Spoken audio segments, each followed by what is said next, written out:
না বাবা, তাবিজ না দিলে আমি আপনার পাও ছাড়বো না বাবা, মোর একটা বাচ্চা লাগবে। আমি কি পকেটে বাচ্চা লই ঘুরি যে তুই বাচ্চা যাবি আর তোর কোলে আমি বাচ্চা দিয়ে দেবো? ছাড় পা, আমি ব্যবস্থা করতেছি, যা। তাবিজ তো শেষ হয়ে গেছে। এই একটা পান দে, আমি একটা পান পরিয়ে দিই। হক মাওলা, হক মাওলা।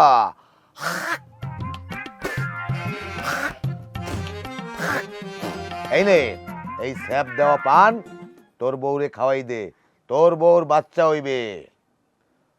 ঠিক আছে বাবা। এই দাঁড়া, কাছে আয়। পানের হাদিয়া দে 1001 টাকা। যদি টাকা না দাও এই পানে কোনো কাজ করবে না আর তোর বউর বাচ্চা হইবে না। 1001 টাকা দে। কবিরাজ বাবা 1000 টাকা আছে, খুরছে 1 টাকা তো নাই। আচ্ছা দে, 1 টাকা তোরে ডিসকাউন্ট দিয়ে দিলাম, যা। ঠিক আছে বাবা। যা। হক মাওলা।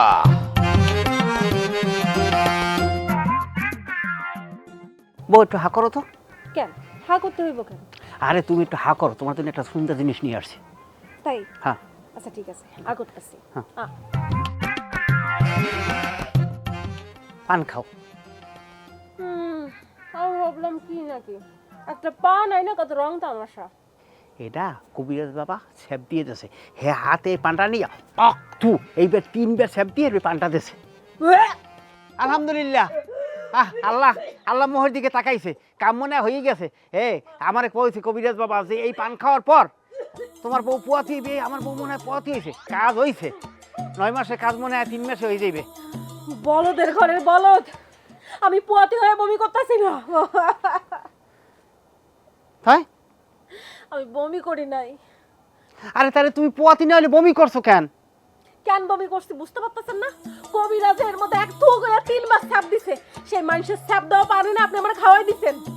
আরে বোকা, কবিরাজ বাবা কইছে স্যাপ দেওয়া পান খাইলে বাচ্চা হইবে।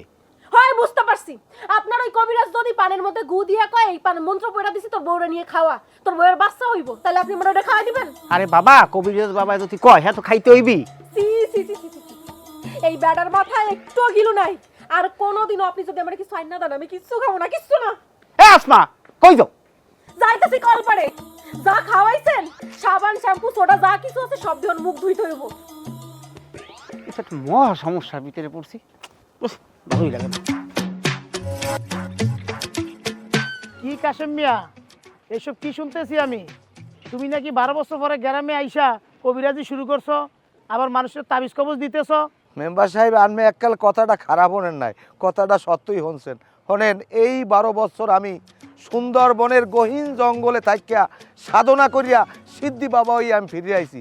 আর হনেন, আপনি তো নির্বাচন করবেন, আমার দেখুন একটা তাবিজ নেবেন।